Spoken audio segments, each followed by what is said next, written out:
గాయత్రితోనే ప్రారంభమైంది. అక్కడ ధర్మము చెప్పనటువంటి ధర్మం అంటూ లేదు శ్రీమద్భాగవతంలో. అదేవిధంగా శ్రీమద్భాగవతంలో కూడా వృత్రాసురుని యొక్క చరిత్ర చాలా విస్తారంగా వర్ణింపబడి ఉన్నది. కారణం చేతనే అది భాగవతం అని చెప్పబడింది. దీని యందు కూడా గాయత్రీ మంత్ర ప్రతిపాదితమై ఉన్నది. వృత్రాసురుని గాథ చాలా విశేషంగా వర్ణింపబడి ఉన్నది. అంతేకాదు ధర్మ విస్తారమై ఉన్నది. అసలు ధర్మయుతము కానటువంటిది పురాణముగా మనం చెప్పవలసినటువంటి ఆవశ్యకత లేదు.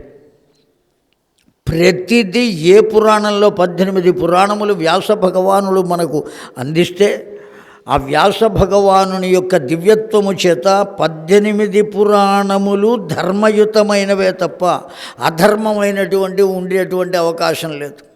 కనుకనే మనం ఇప్పుడే చెప్పుకున్నాం, ముగ్గురిని మనం తెల్లవారు లేచిన వెంటనే తలుచుకోవాలి. మాతాపితరుల తరువాత వెంటనే తలుచుకోవలసినటువంటి వాళ్ళు, స్మరించినటువంటి వాళ్ళు ఎవరయ్యా స్మరించవలసిన వాళ్ళు అంటే ముగ్గురు. మొట్టమొదటి వారు వాల్మీకుల వారు, రెండవ వారు వ్యాస భగవానుడు, మూడవ వారు శంకర భగవత్పాదులు.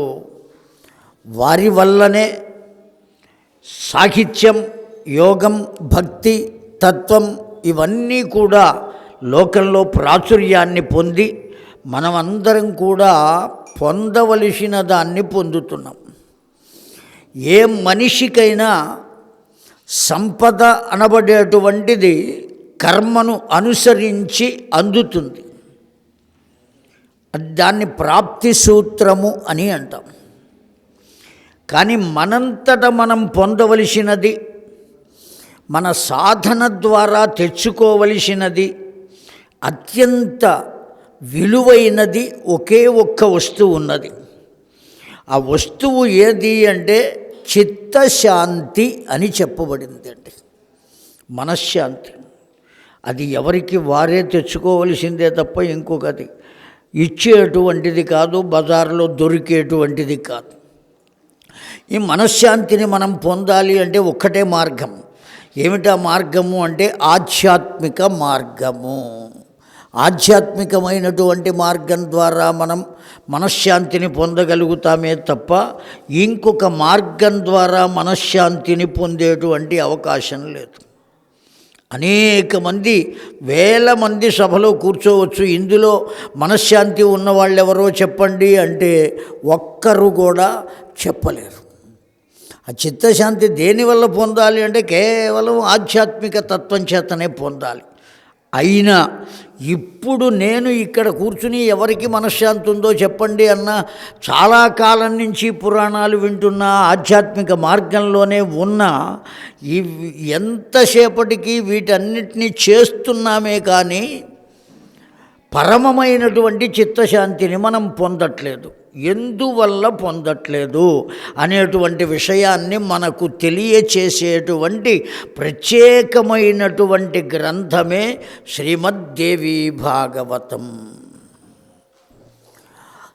ఆ ఒక్క విషయాన్ని మనకు పరిపూర్ణంగా తెలియచేస్తుందండి దేవీ భాగవతం. ఎక్కడ అనేకములైనటువంటి భావములలో, అనేకములైనటువంటి చరిత్రలలో మానవుడు చిత్తశాంతిని దేనివల్ల పొందలేకపోతున్నాడు. ఇందాక విశ్వనాథ వారు చెప్పారు, గోపాలకృష్ణ శాస్త్రి గారు,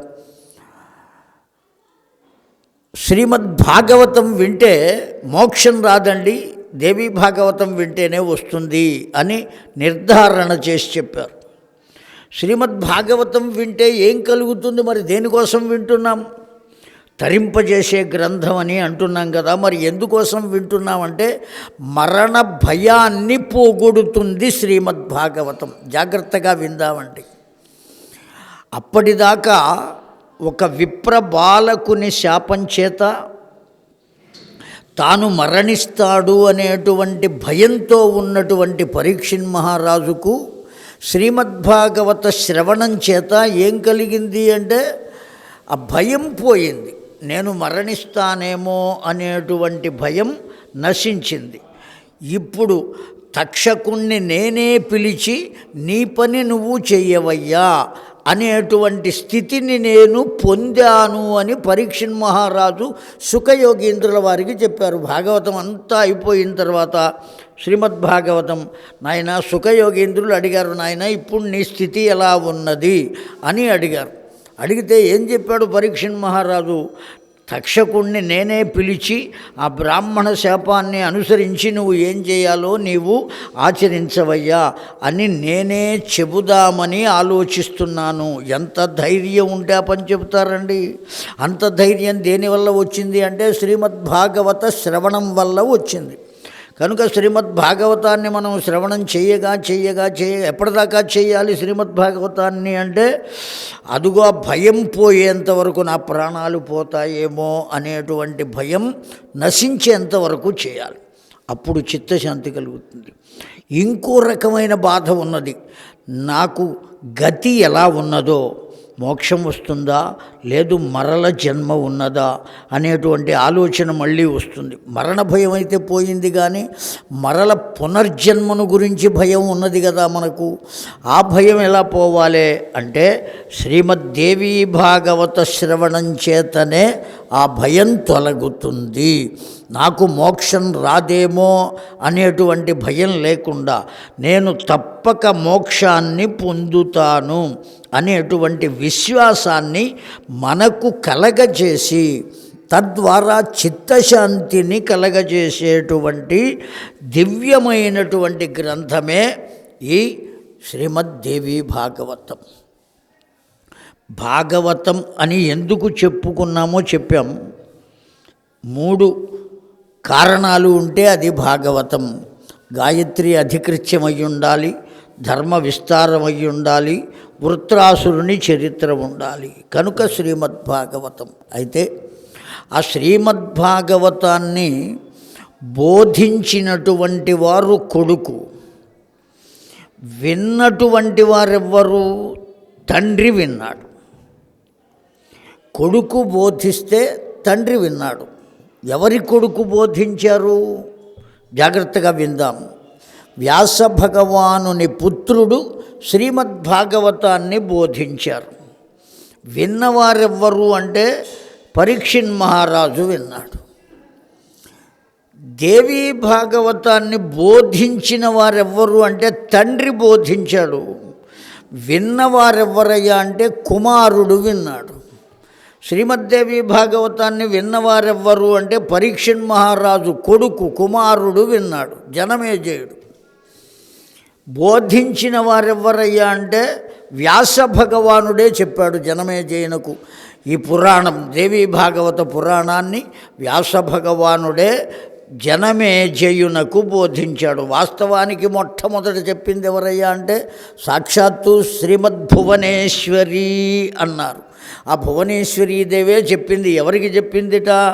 ఆ వటపత్రశాయిగా ఉన్నటువంటి ఆ గోపాలకృష్ణునకు ఉపదేశం చేసింది. తన యొక్క దివ్యమైనటువంటి స్థితి అహమేవ ఏకం సర్వం వ్యవస్థిత.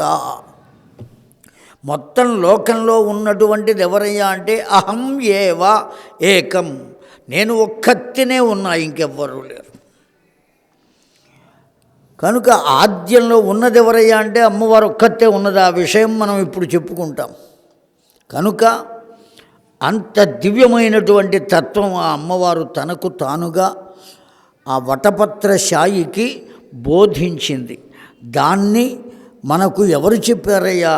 వ్యాస భగవానుడే రచించారు శ్రీమద్దేవి భాగవతం. ఆ వ్యాస భగవానుడే జనమేజయునకు బోధించాడు. ఇక్కడ గొప్ప విశేషం ఏమంటే జనమేజయుని అదృష్టం, ఏ కావ్యాన్ని ఎవరు రచించారో వారే చెప్పటం అనేటువంటిది, వారే ప్రవచించటం అనేటువంటిది చాలా గొప్ప విషయం. కారణం ఏమంటే ఏ కవిత్వానికైనా కవి హృదయం అని ఒకటి ఉంటుంది. ఆ కవి ఆ విషయాన్ని తన మనస్సులో ఏ ఉద్దేశ్యంతో ఆ విషయాన్ని చెప్పాడు, దాన్ని ఆవిష్కరించడం అనేటువంటిది బయట వాళ్లకు కష్టం. కానీ రచించినటువంటి కవియే చెప్పినట్లయితే తన మనస్సులో ఏ భావన చేత ఆ విషయాన్ని అక్కడ పొందుపరిచారో ఆ విషయాన్ని పరిపూర్ణంగా ఆవిష్కరించగలుగుతాడు, రచించిన కవి. ఆ కారణం చేత ఇక్కడ వ్యాస భగవానుడే ప్రత్యక్షంగా శ్రీమద్దేవి భాగవతాన్ని జనమేజయునకు బోధించడం అనేటువంటిది చాలా గొప్ప విషయం. అంత దివ్యమైన తత్వాన్ని పొందాడు. ఇక్కడ బోధించిన వాడు తండ్రి అయిన వ్యాసుడు, విన్నటువంటి వాడు పరీక్షిత్తు యొక్క కొడుకైనటువంటి జనమేజయుడు. అక్కడ బోధించినటువంటి వాడు కొడుకైన శ్రీశుకులు, విన్నటువంటి వాడు జనమేజయుని తండ్రి అయినటువంటి పరీక్షిత్తు. శ్రీమద్భాగవతాన్ని తండ్రి కొడుకులే లోకానికి ఇచ్చారు. శ్రీమద్దేవి భాగవతాన్ని కూడా తండ్రి కొడుకులే లోకానికి ఇచ్చారు అని పెద్దల మాట. అక్కడ తండ్రి కొడుకులే, ఇక్కడ తండ్రి కొడుకులే. వాళ్ళ మూలంగానే వచ్చింది లోకమంతా కూడా. ఈ రెండు దివ్యమైనటువంటి మొట్టమొదటిది ఏదయ్యా. అయితే ఈ దేవీ భాగవతం అనేటువంటి గ్రంథం ఇంకొకటి కూడా మనకు లభిస్తున్నదండి. దేవీ భాగవతం అనే దానికి కూడా పేరు ఉన్నది. ఎక్కడ గ్రంథం పూర్వం మనకు లభించేది కాదు, కానీ ఇప్పుడు గోరఖ్పూర్ వారు దాన్ని దేవనాగరి లిపిలో ఆవిష్కరించారు, ఆ దేవీ భాగవతం అనేదాన్ని. ఈ దేవీ భాగవతానికి ప్రాచుర్యంగా లోకంలో పారాయణ చేస్తూ ప్రవచనాలుగా చెప్పుకుంటున్నటువంటి ఈ దేవీ భాగవతానికి ఆ దేవీ భాగవతానికి అస్థిమసికాంతరం వ్యత్యాసం ఉన్నది, చాలా తేడా ఉన్నది. స్కంధాలలోనూ శ్లోక సంఖ్యలోనూ విషయాలలోనూ కూడా ఎంతో తేడా ఉన్నది. కాకపోతే దాన్ని అందించినటువంటి వారు కూడా